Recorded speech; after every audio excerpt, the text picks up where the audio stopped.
It's a conversation heard in every honky-tonk bar in America. The pinnacle of BS you have with your buddies. Conversations so outlandish and absurd that the honky-tonk bars all around America are the only places where these conversations can be had with a pure lack of any political correctness. But that don't change the truth none. There's right and there's wrong. You gotta do one or the other. That's right. It's time for the Bar Talk Happy Hour. Here are your hosts, Producer Raven and Odie Coyote. Welcome, everybody, once again to the Bar Talk Happy Hour. I'm Odie Coyote. I hope you're staying warm. Holy moly. Half the country is buried in snow and ice. In Iowa, we missed out on the snow and ice, but we still got the cold. Right, we got the frozen tundra. Like minus 40 wind chill. You're outside more than 10 minutes, your fingers will freeze off. I hate it. But I hear that down in Tennessee, where my folks are, it's not any better. It's way, way, way worse there. I'll take the cold, I think, over... They're not equipped for it. Like 3/4 inches of ice or something like that. Power outages, but all the the other is nonsense. The problem is they aren't equipped. No, they aren't. But I bet if they had a shot of whiskey, they'll feel warm inside. I just don't encourage operating heavy machinery after you've had that shot of whiskey. I worry about you sometimes. I worry about me too. We got a big show, guys. So get this. A restaurant closes 130 locations and files for bankruptcy. Hopefully it's not your favorite chicken place, but we'll talk about it in just a little bit. And also the vice president is having a baby. And it's not his first. I'll tell you all about that too. Our featured topic of the week is, get this, what would it take for Chris Stapleton to shave his beard? We will tell you, all coming up. I'm kind of curious, what would it take for him to shave that iconic beard? We'll find out. I guess so. Our feature artist this week is Sandy June with Southern King. We'll also have your good news of the week, all coming up, as well as your concerts. But right now, here's the songs coming up this week on the Bar Talk Happy Hour. Woo! I love it. That was Daryl Dodd with Honky Tonk Champagne right here on the Bar Talk Happy Hour.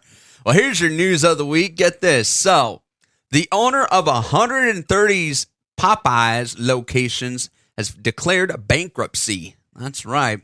A major Popeyes franchisee, Salemore Incorporated, which operates 130 locations in Florida and Georgia, has filed for Chapter 11 bankruptcy with about, get this, $129 million in chicken debt. That's a lot of chicky. There's a lot of chickens in debt, too. They want their money back. The filing is meant to help the company reorganize and stay viable amid pressures like COVID-19 fallout, inflation, higher interest rates, labor shortages, and shifting consumer habits, as well as finding people crazy enough to work for Popeyes. Despite the bankruptcy, the restaurants are expected to remain open, and Popeyes leadership says most of the locations are still profitable and should continue serving customers during the restructuring. I'm sorry, excuse me? That doesn't make sense. Most of the restaurants are profitable, yet you're filing for Chapter 11 bankruptcy? What? No. Come on. This is the epitome of corporate doing corporate things, and corporate needs to stop doing those things, and we need to tell them to stop it because this is crazy. If you're not profitable, then you file for bankruptcy. But if you're profitable, what are you doing? I get that you got a lot of debt, but you're how do those okay, I'm not an economicist. But I do know that if you're making money, you're not in debt. If you're in debt, then you're not making money. Those two things don't go hand in hand. Am I crazy? I don't think so. I don't think I'm crazy either. Well, in some better news, Vice President J.D. Vance and his wife, I think I'm going to pronounce it. I want to say Usher, just because it sounds like it. Don't do that. Usher.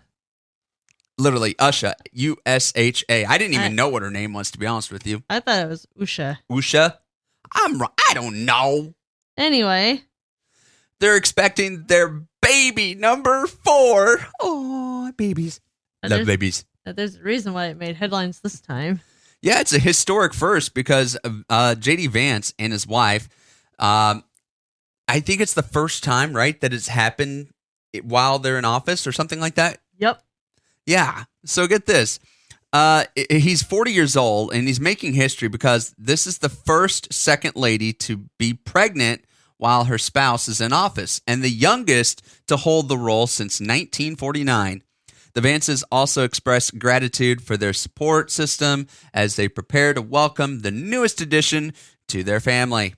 I'm excited because I love babies. Babies are awesome.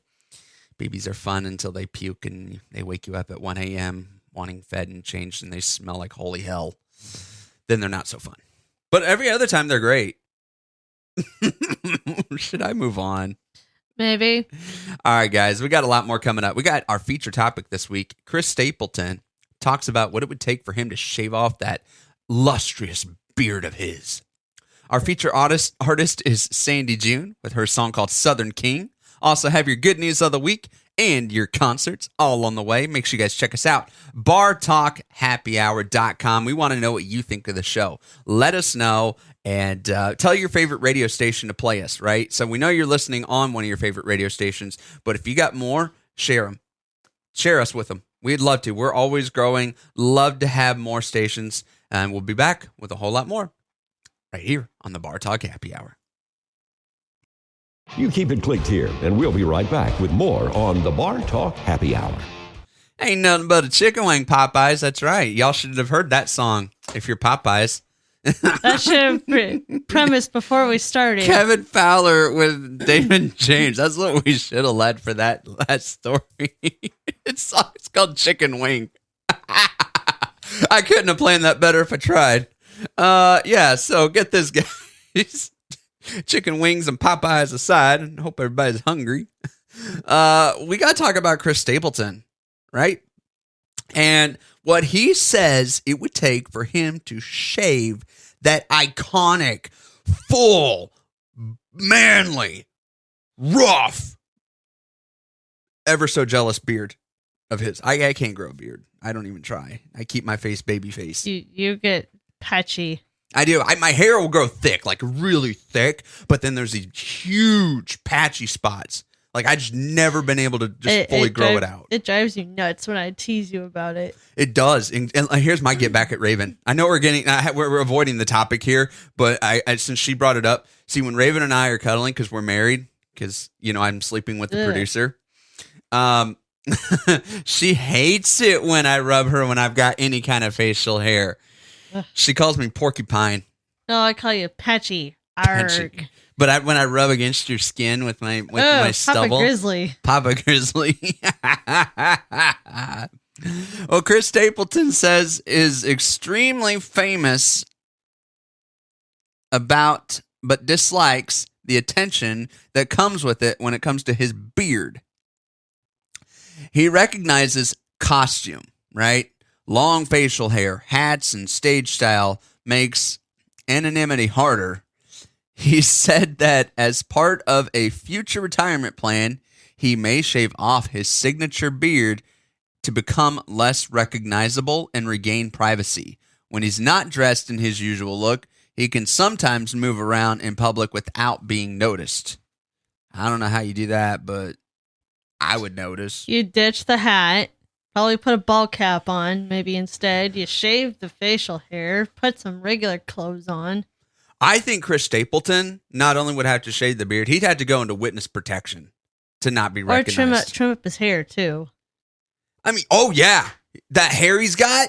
Mm-hmm. And then, like, the fisherman hat that he wears. Well, I call it a fisherman hat because it's not really a cowboy hat. It's not really a hunting hat. It's kind of somewhere in between. I mean, you've seen him. We've seen him live. I can't describe that hat. We can actually say that before he decides to retire. Yeah, exactly. But I can't decide what that hat is that he always wears. Is it technically a cowboy hat or is it something else? Because it doesn't quite fit the bill, get it? For being a cowboy hat. But anyway. How about the public tells us? Exactly. Let us know. What is that hat called that Chris Stapleton always wears? Let us know. bartalkhappyhour.com. Love to hear from you guys. As for me, I can't pull off that look. Although I'm recognizable in public because of my weird voice. I know I have a unique voice that is very different from a lot of like radio people. So what's cool about me is I can go in the grocery store, and unless I'm talking out loud, like really loud, people won't ever notice me, which is lovely. I love it. But I have gotten recognized in like some awkward places. Most notably when I was getting blood drawn. The nurse taking my blood was like, "I think I know you." I'm like, "Oh yeah, where?" She's like, "Aren't you on the radio?" I'm like, "Yeah." "Oh yeah, I listen to that country station." So she's taking my blood and she recognized me. But that's about the extent. And I've been recognized once in the store before. And of course, if you know our parent station, I'm not going to say it here for the sake of our syndicates, but those who know our parent station, they see her the car, and that's instantly recognizable. We're not even trying. But anyway, guys, I got to talk about our feature artist. So this week it is Sandy June, her brand new song called Southern King. She is a lifelong Texas singer-songwriter with rich classic country sound that is shaped by influences ranging from classic rock to country legends like Patsy Cline and Loretta Lynn. Though music was always her soul, she spent 30 years focused on raising a large family and building a career in nursing, guided by her parents' advice to never stop learning and to follow her calling. On her 50th birthday, that's right, 50th birthday, Sandy June finally pursued her lifelong passion, buying a guitar, teaching herself to play, and performing at local open mics around southern Texas. Encouraged by positive responses, she began recording music and released her first Texas country radio single, Somewhere Between Hell and a Honky Tonk, in 2020. Since then, she's opened for artists like Josh Ward and embraced a new chapter as a working musician. Now thriving in the music journey, Sandy June hopes her story inspires others, especially her children and grandchildren, to dream big, carve their own path, and never detour from what truly matters. And doing it so late in life, that is great. It's never too late, guys. So here's her song right now called Southern King right here on the Bar Talk Happy Hour. Here's your Bar Talk Happy Hour good news of the week. In an astonishing upset at the Australian Open in Melbourne, amateur golfer Jordan Smith outplayed the world's top champion Jannik Sinner to claim $1 million prize in a thrilling one-hole playoff that captivated fans worldwide. The 25-year-old underdog sank a dramatic putt under intense pressure. Spectators cheered wildly as Smith celebrated his improbable victory. Tournament organizers hailed it as a testament to perseverance. Experts predict this one could launch his professional career. Andy Sanchez reporting. Keep it clicked. We'll be right back with more here on the Bar Talk Happy Hour. Welcome back to the Bar Talk Happy Hour, everybody. It's Odie Coyote back here. That was Tyler Hubbard, formerly of Florida Georgia Line, with his song called Park. It's not very often we throw in a mainstream song here on the show, but here you go. And I think it's great. I don't mind throwing it in every once in a while. I know we're big Texas country around here, but a little bit of mainstream's not too bad, especially songs like that. We got your concerts and all that happening here, and of course your deep fried chicken. On February 13th, go check out Clay Walker. I've actually seen him in concert long time ago, but I have seen him, and he is amazing. He'll be in French Lick, Indiana. And on the 14th, oh my Lord, the one and only Miss, the wonderful, illustrious Jody Messina, going to be in Detroit, Michigan. That again is on the 14th of February. That would be a good one. I actually would like to see Jody Messina. I think that'd be really cool. You know, I mean, she did that. Never mind. I'll stop. Guys, thank you so much for listening. If you want to learn more about the show, check us out, bartalkhappyhour.com. Remember, get your butts into church on Sundays. The Lord's watching. He knows it. So you can have fun on a Saturday. Get your butts to church on a Sunday, though. Remember, drinking ain't the sin. Being drunk is. And we'll see you next week right here on the Bar Talk Happy Hour. Thank you for listening to the preceding broadcast of the Bar Talk Happy Hour. The broadcast is copyrighted and may not be rebroadcast or retransmitted in any way without the express written permission from the show creator. For comments and questions, please contact us online, bartalkhappyhour.com.